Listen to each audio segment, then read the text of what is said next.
Welcome to The Explainer. Today we're diving into a really fascinating security story. It's all about how a feature that was once considered totally safe by design suddenly became a massive vulnerability. And it all happened because of a powerful new AI. So let's just start with this question right here. Is your public API key a secret? Until very recently, for a certain type of Google API key, the answer was actually no. In fact, Google's own advice was not to treat it like a secret at all.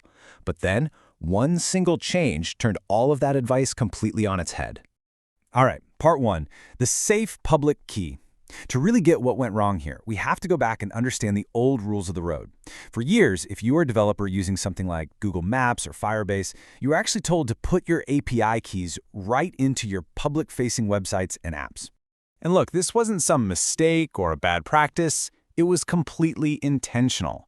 This quote is from Google's own documentation, and it makes it crystal clear. They're telling you these keys aren't for, authenticating you. Their only job was to tell Google which project was making a request, mostly for billing stuff. Think of it like this. A license plate is on your car for everyone to see, right? It identifies the car. But it can't start the engine, it can't unlock the doors. That's exactly how these API keys were supposed to work. Just simple public identifiers. No big deal. And now for part two, Gemini changed the rules. So for a long time, this license plate system worked perfectly fine. And then the game changer arrived. Google's super powerful generative AI, Gemini. The thing is, this new service was integrated into the very same Google Cloud ecosystem where all those public keys were just hanging out. And that created a huge unforeseen problem. Okay, and this is really the most important point. The key itself didn't change at all, but what it could do totally did. So before, that public key could only talk to low-risk things like maps. But after a developer enabled Gemini on their project, that exact same key could now be used to command one of the most powerful AI models on the entire planet. The risk just went from low to high, just like that. Yeah, it's kind of like leaving your garage key under the doormat. Not a huge deal, right? But then imagine if overnight the car manufacturer decided that same simple key should also start the engine of the brand new sports car you just parked inside. The problem is, nobody told you the lock had changed. So this brings us to part three, and to a group of researchers at a company called Truffle Security. They had a hunch that this quiet change might have created this massive undiscovered vulnerability. So they decided to go looking to see just how many of those now supercharged garage keys were lying around in public. So they started scanning something called the Common Crawl dataset. It's this huge archive of the public web. And what they found was, wow, nearly 3,000 exposed API keys that were now, without anyone realizing it, supercharged with access to Gemini AI. So what could someone actually do with one of these keys? Well, they could cause some serious damage. They could potentially get access to private files or data that a company had uploaded for the AI to process. They might be able to see cached information. Or, the simplest attack, they could just use the AI to run up an enormous bill, all on the company's dime. And listen, this wasn't just a problem for small-time developers. The list of organizations that had these exposed Gemini-enabled keys, it included major players in finance, in tech, even in cybersecurity. But maybe the most surprising name on that list? Google.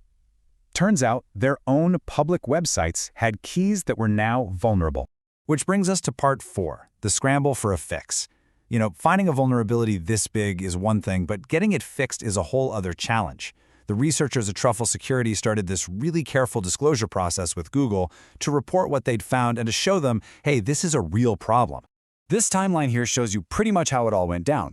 And what's really interesting is that turning point you see in the middle. After some initial back and forth where the risk was maybe a little downplayed, the researchers showed Google that its own public keys, some from just last year, 2023, could be used to access Gemini. Well, that got their attention, and the response suddenly became a whole lot more urgent. So that brings us to our final part, securing your keys. With thousands of these supercharged keys potentially still out there, the focus is now shifted to fixing the problem, both for Google and really for every single developer on their platform. Google has laid out a plan to fix this at the root. It includes blocking known exposed keys from using Gemini and, this is really important, changing the default settings going forward. So from now on, new AI keys will be created with restrictions already in place. So this kind of accidental cross-service access just can't happen again. But what about all the keys that already exist?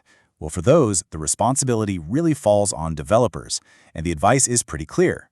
First, audit your projects. Find all your keys. Second, restrict any that are unrestricted by default. Lock them down so they can only touch the services they absolutely need. And third, if you even suspect a key has been public, rotate it. Just get rid of the old one and create a new, secure one.